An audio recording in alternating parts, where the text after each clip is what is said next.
धन्यवाद। अब हम लोग आज जो हमने एक नए विषय की शुरुआत की है हम लोगों ने सचेतन में, और इस विषय को बहुत ही गहनतापूर्वक जानेंगे। जैसे हम लोगों ने कठोपनिषद को बहुत ही तल्लीनता से, बहुत ही गहराई में उसको जानने की कोशिश की, और फिर आने वाले समय में और भी हम लोग कठोपनिषद को फिर से दोबारा उस चिंतन पर बात कर सकते हैं। ऐसी कोई बात नहीं है, जिसने अगर नहीं सुना होगा तो उससे कोई दिक्कत नहीं है। लेकिन अब जो हम लोग बात कर रहे हैं वह योग विद्या पर बात कर रहे हैं। योग विद्या आप सभी जितने भी, अगर हम भारत में ही नहीं पूरे विश्व में कहीं भी जाते हैं तो योग जो है वह एक बहुत बड़ा एक विज्ञान बन चुका है, एक बहुत बड़ा धारणा बन चुकी है, एक कहा जाए हमारे जीवन का एक बहुत बड़ा अभिन्न अंग बन चुका है। तो योग के बारे में जानना बहुत जरूरी है कि योग आखिर है क्या। सिर्फ हम एक्सरसाइज कर लेते हैं, सिर्फ हम बैठ के आसन कर लेते हैं, क्या यही योग है, या योग इससे भी बहुत ऊंची अवस्था है, इससे भी कोई बहुत बड़ी बात है, उसको भी हम लोग जानेंगे। सिर्फ आसन प्राणायाम ही नहीं योग है, योग एक बहुत बड़ा विज्ञान है। इसीलिए मैंने इसको कहा कि योग विद्या, योग साइंस, बहुत चीज ऐसी बातें होंगी जिसको कि आपने नहीं सुना होगा, उसको भी हम लोग जानने की कोशिश करेंगे इसमें। अगर हम देखें कि यह जो पूरे जगत है और उसकी उत्पत्ति हुई है, और उसमें जो उसके पालनहार हैं, अगर हम सनातन धर्म के हिसाब से देखें तो उसके पालनहार हैं भगवान विष्णु। और भगवान विष्णु जो है वो महायोगी कहलाते हैं, बहुत बड़े योगी हैं। आप हमेशा उनको देखे होंगे कि नाग की सैया पर लेटे हुए, तल्लीन, कहीं ना कहीं मग्न। तो जो ये अवस्था है, जो एक मग्न होने की अवस्था है, कहीं मिलने की अवस्था है, वो आप भगवान शिव में भी देखेंगे कि आप वो कहीं भी, अगर वो तांडव कर रहे हैं तो तांडव में मिल गए, अगर वो ध्यान कर रहे हैं तो ध्यान में मिल गए। इसी तरह से अगर आप भगवान ब्रह्मा जी को देखेंगे तो वह उत्पत्ति के लिए वो भी ध्यान करते हैं। तो ये जो हमारे सनातन धर्म में तीन देवता है, तीनों देवताओं में योग की प्रक्रिया जो है, योग का जो माया है, योग का जो गुण है वो भरा हुआ है। लेकिन उसमें जो भगवान विष्णु हैं वह योग के सबसे पहले संचालक थे, सबसे पहले कर्ता धर्ता थे। और उनका जो एक रूप है दत्तात्रेय का रूप, वही एक महायोगी का रूप है। उसी महायोगी के रूप में, दत्तात्रेय के रूप में भगवान विष्णु ने अवतार लिया था। और दत्तात्रेय जो है वह योग साम्राज्य के अधिपत्य और उसको दीक्षित, कि योग के दीक्षित उनको पूरी तरह से योग आता है, वह योग मार्ग के सम्राट हैं। इस तरह से दत्तात्रेय को समझा गया है।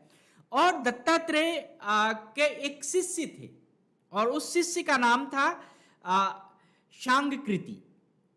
तो शांगकृति को एक दिन आया कि हमारे दत्तात्रेय जो गुरु हैं वो उनके बहुत ही भक्त थे, तो उन्होंने बड़े ही आसानी से, बड़े ही एकांत में अपने दत्तात्रेय गुरु जी को शांगकृति ने कहा कि मैं आपसे विनय पूर्वक, आपसे अवस्थित होकर विनय पूर्वक आपसे यह जानना चाहता हूं कि योग के बारे में हमें बताइए कि योग क्या चीज है, जिसमें अष्टांग योग भी है, बहुत सारे 8 इसके प्रकार हैं, सब चीज के बारे में बताइए। तो भगवान दत्तात्रेय ने अपने जो शिष्य है शांगकृति, उसको योग के बारे में बताया। और बाद में जाकर यह योग एक बहुत बड़ा विज्ञान बना। बहुत सारे ऋषि मुनि, बहुत सारे लोगों ने इस योग को कहा। तो भगवान ने जो भी दत्तात्रेय भगवान ने कहा कि मैं तुम्हें अष्टांग योग का दर्शन कराता हूं। अष्टांग योग के दर्शन के बारे में उन्होंने उपदेश दिया, जिसमें यम, नियम, आसन, प्राणायाम, प्रत्याहार, धारणा, ध्यान और समाधि, ये 8 योग के जो एक कहा जाए कि एक फिलॉसफी है, एक मूलभूत अवधारणाएं हैं, उनके बारे में दत्तात्रेय ने अपने शिष्य को बताया। तो योग होता क्या है ये जानना बहुत जरूरी है। योग जो है वह युज धातु से बना है, संस्कृत का शब्द है, और युज धातु का मतलब होता है कि किसी चीज में समावेश होना, युग्म होना, किसी चीज के साथ मिलना। तो योग शब्द का वास्तविक अर्थ जो है वह किसी चीज में मिलने का है। हम कब मिलते हैं? जब तक हमारे जीवन में, जब तक हम कहीं, अगर जितने भी हमेशा अगर हम कॉन्शियस हैं, तो हम अभी आपसे बात भी कर रहे हैं, हमारे दिमाग में कोई मीटिंग भी चल रहा है, हमारे दिमाग में सामने क्या नाम है, स्क्रीन पर यह भी दिख रहा है, हम किताब में भी देख रहे हैं, हम कितने जगह से योग है मेरा। अगर मैं आपसे सिर्फ बात ही नहीं कर रहा हूं इस सचेतन में, अभी जब अगर मैं यहां पर बैठा हूं तो आप सभी से मेरा योग है। और अगर यहां पर मीटिंग में 31 लोग हैं, 31 लोगों से मेरा योग है। इस आगे सामने जो कैमरा रखा हुआ इससे भी मेरा योग है। यहां लाइट जल रही है, साउंड है, उस सबसे योग है। मतलब हम अगर सबसे मिले हुए हैं तभी तो हम आप तक पहुंचे हुए हैं, तभी तो हम आप तक जानते हैं। तो योग का अर्थ ही है कि किसी चीज से मिलना। और जैसे ही आप किसी चीज से मिलते हैं, किसी चीज के साथ आपका समायोजन होता है, तो आप उससे, उसके पास चले जाते हैं, उससे बातचीत करते हैं, उसके मन के भाव को समझना शुरू करते हैं। तो योग में जो सबसे बहुत ही उच्च कोटि की बात कही गई है, समाधि। समाधि का मतलब होता है क्या, कि अगर हम इसका जो अगर समझें तो समाधि का अर्थ होता है भगवान के साथ संयुक्त होना, भगवान के साथ मिलना। जो आपकी जीवन की कामना है, जो आपकी वासना है, जो आपकी आसक्ति है, संस्कार है, इन सभी तरह से, इन सभी चीजों को छोड़ के, सभी चीजों को त्याग के ईश्वर से मिलना ही समाधि का एक रूप है।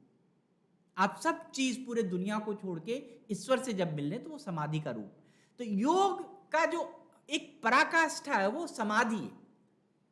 अगर हम आप सिर्फ एक व्यक्ति से यहां मिल लें, सिर्फ एक चीज से हम जुड़ जाएं, तो उस एक व्यक्ति को बहुत बड़ा चमत्कार इस चीज में दिखेगा। अगर हम अपने आप को 50 जगह जोड़ के रखेंगे तो हमारी जो एनर्जी है, हमारी जो संकल्पनाएं हैं, वो 50 जगह विभक्त हो जाएगी, 50 जगह बढ़ जाएगी। तो योग में हमेशा एक चीज कही गई है, एक बात बहुत ही, किसी एक व्यक्ति से, किसी एक चीज से, किसी एक अवस्था से, किसी एक चीज से जुड़ना ही वो बहुत बड़ा योग है। लेकिन एक चीज से हम कैसे जुड़ सकते हैं?